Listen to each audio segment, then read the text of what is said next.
ప్రతిరోజు ఎన్నో యాక్సిడెంట్స్ అవ్వడం మనం చూస్తూ ఉన్నాము.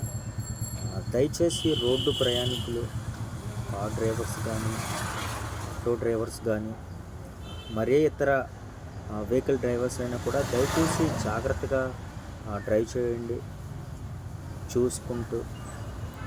ఎందుకంటే మన కోసం మన ఫ్యామిలీ మెంబర్స్, మన తల్లిదండ్రులు, మన భార్య పిల్లలు, మన ఫ్రెండ్స్ అండ్ రిలేటివ్స్ మన కోసం ఎదురు చూస్తారు కనుక బీ సేఫ్. ఎట్లాగా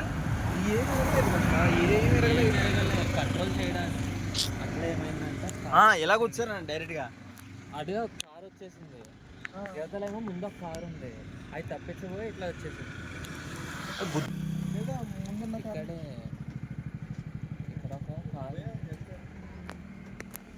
ఒక కారు ఉంది, అక్కడి నుంచి ఇంకో కారు ఓవర్టేక్ వస్తుంది. ఓకే స్పీడ్గా వస్తున్నాయి కదా, అటువైపు తిప్పడానికి అవ్వట్లేదు. సో ఇట్లా తిప్పేసి ఇంకా అనుకోకుండా కంట్రోల్ తగ్గిపోయి అట్లా వచ్చేసి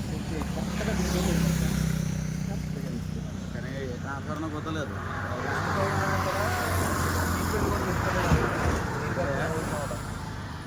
గట్టిగా